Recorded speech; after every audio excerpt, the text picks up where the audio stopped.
Magandang araw mga banateros. Ito na naman si Banat Bay bumabanat. Ito na nga si Trillanes ho. Booking na booking sa kanyang kasinungalingan. Nako, grabe ho. Grabe ho, as in hindi talaga mapapagkatiwalaan itong tao na ito na si Trillanes. Ngunit natapos subalit. Magtataka ka, bakit hindi man lang ito masyadong ibinabalita ng media? Bakit kanyo? Etong mga media na ito, noong panahon ng Quadcom, talagang ibinalita ang lahat ng pinagsasabi ni Trillanes kahit ito po ay recycled news na o issue, ika nga. Bakit to kanyo? Ito yan. Noong buong panahon ng Quadcom, tungkol po dyan sa issue na yan, wala naman si Trillanes eh. As in, hindi naman po siya pinapansin. Pero nung umaten si Pangulong Duterte, biglang inimbitahan si Trillanes at tila siya ang ginawang pinali, ika nga. Pag performance, di ba, merong pinali, merong last song. Parang siya ang ginamit na pinali. Na yun ang pinaka-balang kanyon na ibinato kay Pangulong Duterte. Ano po yun? Yung pong bank account na sinasabi. Na which is, yan po ay napag-usapan na noong 2016. As a matter of fact, few days before the election, dyan yan nilabas yan. Para wala nang pagkakataon na makasagot si Pangulong o si dating Mayor Duterte pa noon. Kaya lang, magaling po si Atty. Panelo. The day itself, one day before the election, lumabas po, nailabas niya yung bank account at walang bank account si Pangulong Duterte. Klaruhin natin na wala pong bank account si Pangulong Duterte na ibinibintang ni Trillanes. Pahiya nga siya doon eh. Pero dahil nag-eleksyon na, nanalo na si Pangulong Duterte, hindi na huyang binalita ng media na pahiya siya doon, na sinungaling siya doon. Ngayon, eto na naman, bumabalik na naman tong, ewan ko, ayoko sabihin sanang gago pero wag na natin sabihin yun. Bumabalik na naman tong tao na ito na napakasinungaling.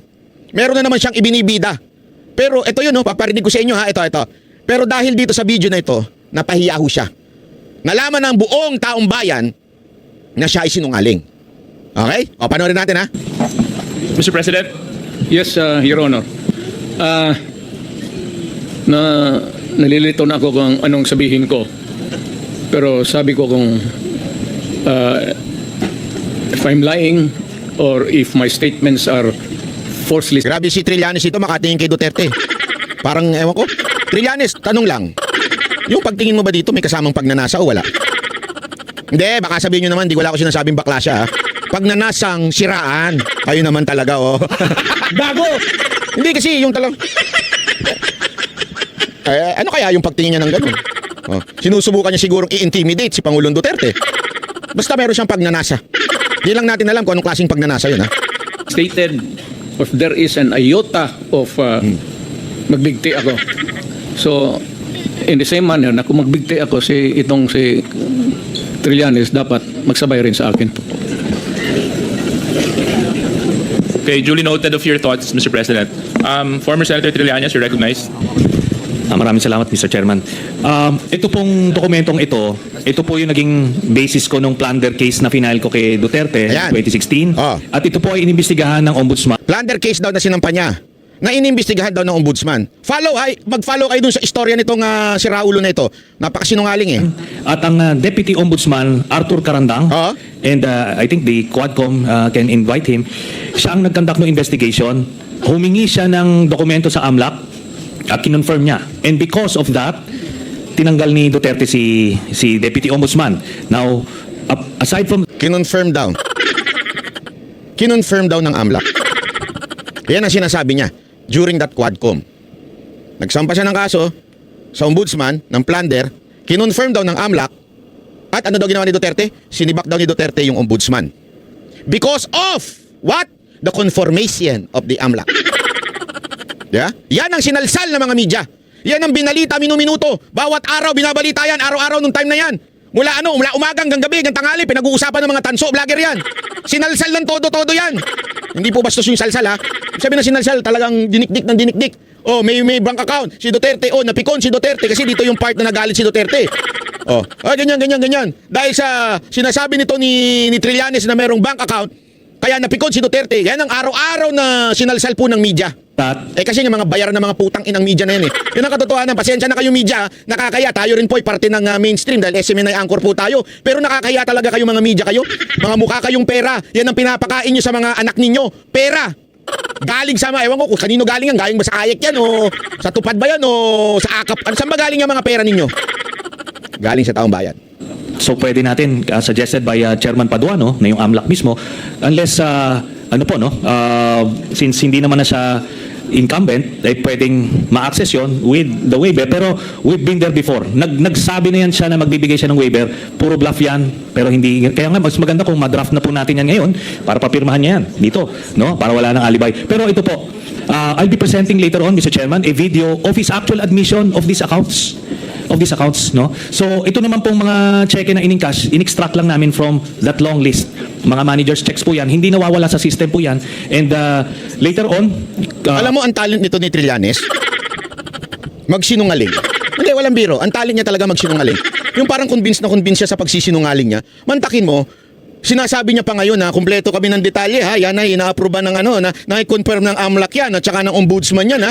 Kaya nga tinanggal. Yung parang kahit sarili niya siguro napapaniwala niya sa kasinungalingan niya. May mga kilala kayong ganun? Yung sa tindi ng pagsisinungaling, kahit yung sarili nila hindi na alam kung ano ang tama at mali. Alam niyo yun, yung mga pathological liar, ika nga. Parang sila mismo kumbinsido doon sa pagsisinungaling nila. Hindi na nila alam na sinungaling sila. Nakakita kayo ng ganun tao? Dami ko kilalang ganyan. Oh, yung mga scammer. Naku po, pambirang buhay rin. well, ano rin yan, exempted sa impeachment cases. Kaya pwede po lumabas yan, ipepresenta po yan. That's the smoking gun ng proceeds of the illegal drug trade ng Duterte crime family. Salamat po. Grabe yung kanyang yung kanyang argument. Well, pwede yan. Pwedeng gamitin yan na yan sa impeachment, ganyan. Nakalimutan niya, hindi na pala presidente. Di ba? Pwedeng yan. Hindi yan. Labas sa impeachment siya, pwede siya makulong, pwedeng. Wala, mahina talaga ito.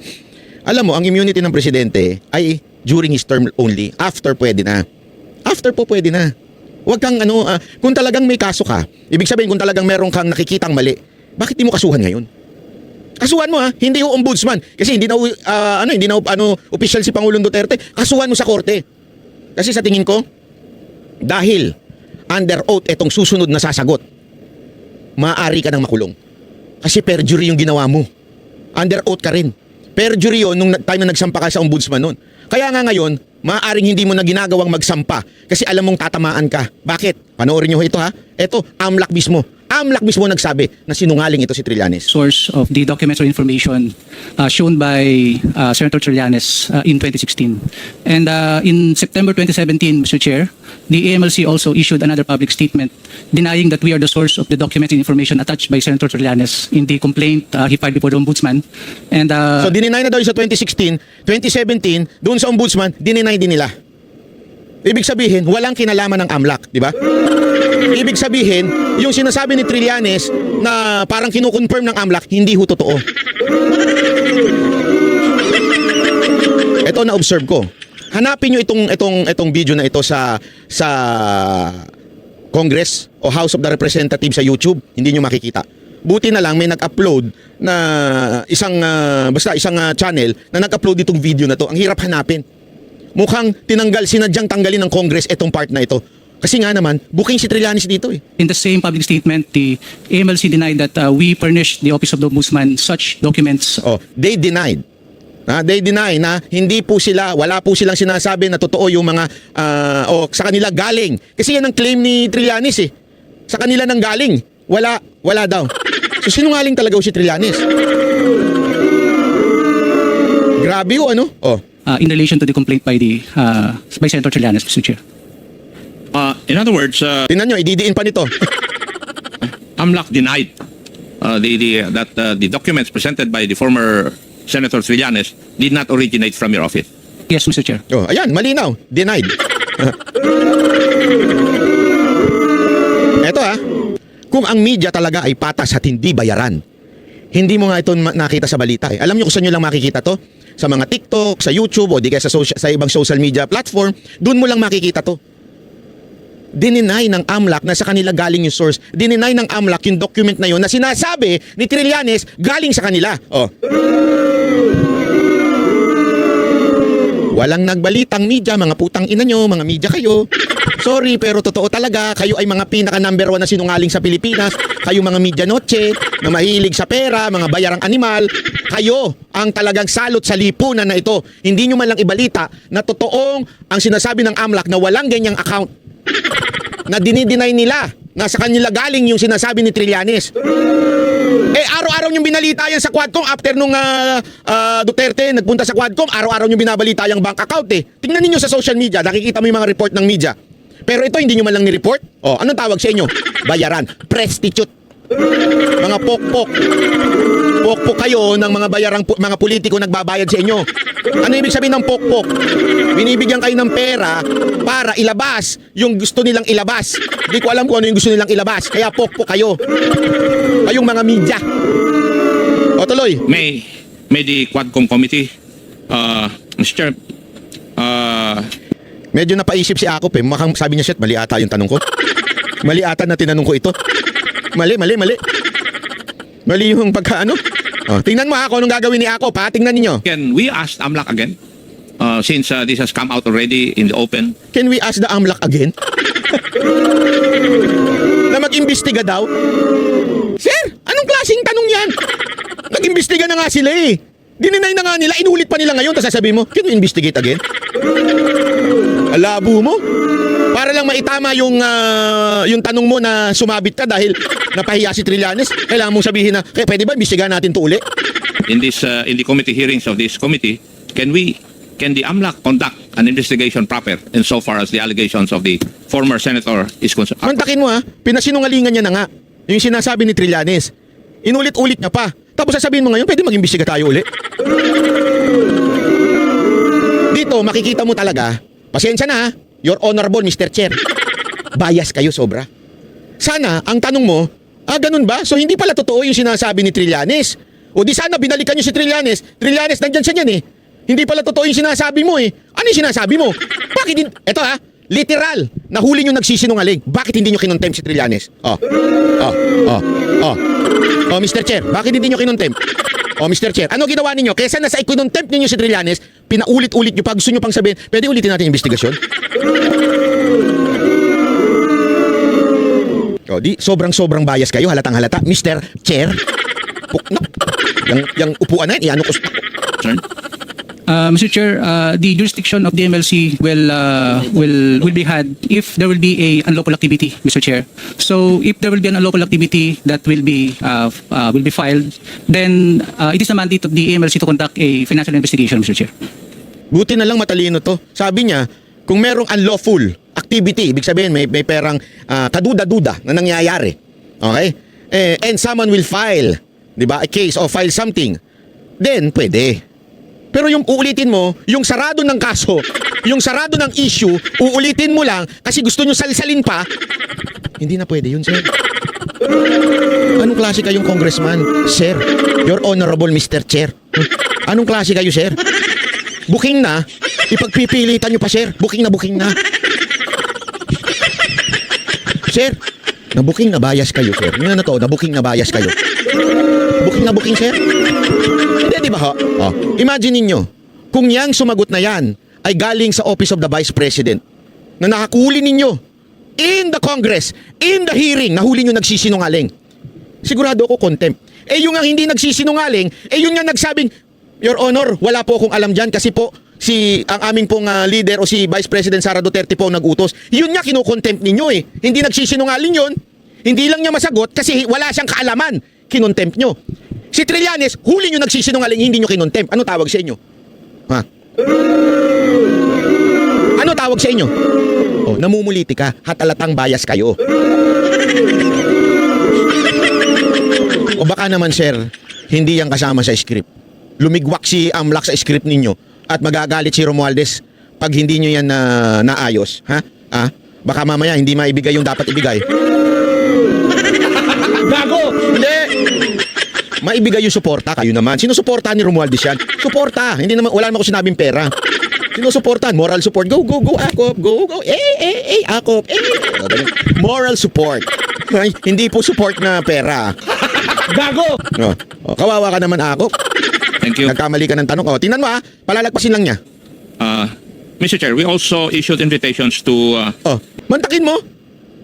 Laking news nun Ang laking kabukingan nun, nabuking si Trillanes na nagsisinungaling. Under oath. Dininay ng AMLAC na sa kanila galing yung binabalita ni Trillanes, and yet wala kayong ginawa. Tapos sasabihin nyo ngayon, Patas lang kayo, you're for the truth. Para kayo sa katotohanan.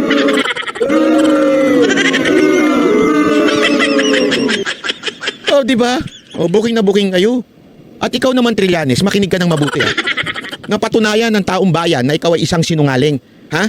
Tapos gusto mo pang maging mayor ng Caloocan? Mga kababayan ko sa Caloocan, ako talaga, mangangampanya laban dito kay Trillanes. Walang biro ho. Nung nakita ko ito, sabi ko, mangangampanya talaga ako laban dito kay Trillanes. Hindi dapat manalo to sa pagka-mayor. Alam niyo kung bakit? Napakasinungaling. Sigurado ako, ha? Sino ba yung mayor nyo ngayon? Yung si Malapitan, di ba? Sigurado ako, watch out kayo mga taga-Caloocan. Starting ng campaign next year, babatuhin at babatuhin ng putik ni Trillanes etong si Malapitan. Pustahan tayo, pustahan tayo. Style niya yan, eh. Oh. Style ni Trillanes yan. Yung mag-iimbento ng mga kasinungalingan, mag-iimbento ng kuno ng korupsyon, mag-iimbento ng kung ano-ano laban kay Malapitan. No, ngayon kasi ang concentration niya dito muna sa Quadcom, itong EJK at kay Pangulong Duterte. Pero since nabuking na po siya, sigurado ko mag-iiba ng linya yan. O, pustahan tayo. Napahiya siya eh. Kaya mismo ang according to Taberna, yung impeachment na sinasabi niyang hinog na hinog na. Hinog na hinog na. Yung impeachment, tinabla nga siya ni Marcos eh. Feeling ko kasi, mga kababayan, ito feeling ko lang ha. Feeling ko lang to as in letter P. Feeling ko lang talaga, ha? Sumisip-sip ito sa mga Marcos para makakuha ng suporta sa mga Marcos diyan sa Caloocan.